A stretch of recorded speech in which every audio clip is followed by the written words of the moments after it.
Good afternoon বন্ধুরা, কেমন আছো? আশা করি সবাই ভালো আছো, আমিও ভালো আছি। আজকে এই যে কাটাপোনা মাছ আর ঝিরি করে আলু কেটে নিয়েছি। এই যে আলু দিয়ে ঝোল হবে, আর এই যে উচ্ছে আলু ভাজা হবে। তো চলো রান্নায় ফিরে যাই, দেখতে থাকো। কেমন? গ্যাস জ্বালিয়ে দিলাম, মাছটা ভাজবো। পাখাটা এবার অফ করে দিলাম, কড়াটা গরম হোক। মাছ ভাজবো তো সর্ষের তেল দিয়ে দিলাম। রান্নাটা সর্ষের তেলেই করব, এই মাছ ভাজার তেলেই রান্না করব। তেলটা গরম হতে থাক। মাছ ভাজা হয়ে গেছে, এটা তুলে নিচ্ছি। আর 3 পিস আছে, দিয়ে ঝোলটা বসিয়ে দেবো।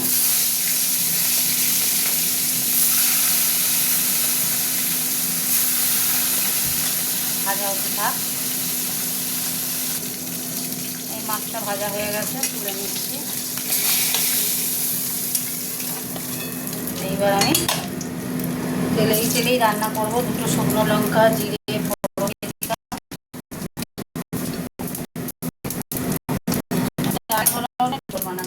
পেঁয়াজ দিয়ে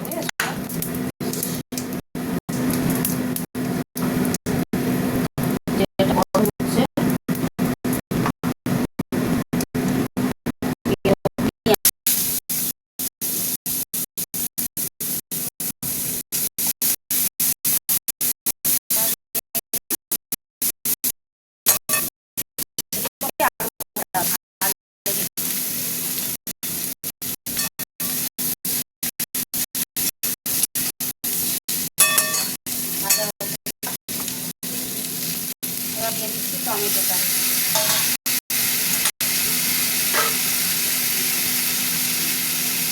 নুন দিয়ে দেবো। টমেটোটা দিলাম তো, পেঁয়াজ টমেটোটা দিয়েছি বলে নুনটা দিলাম। আর একটু ভাজা হোক। এবার দিয়ে দেবো হলুদ গুঁড়ো দিয়ে দিলাম।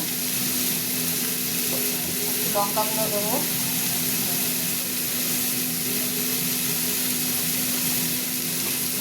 আর দেবো একটু মিষ্টি দেবো।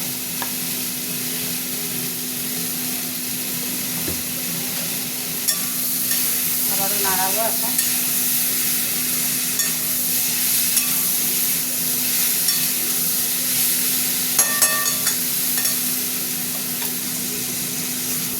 মশলা ভাজা হয়ে গেছে, দেখতে পাচ্ছ।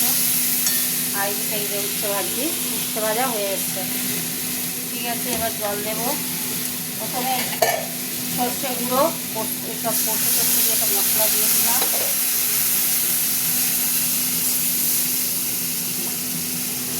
জল দিয়ে দিলাম।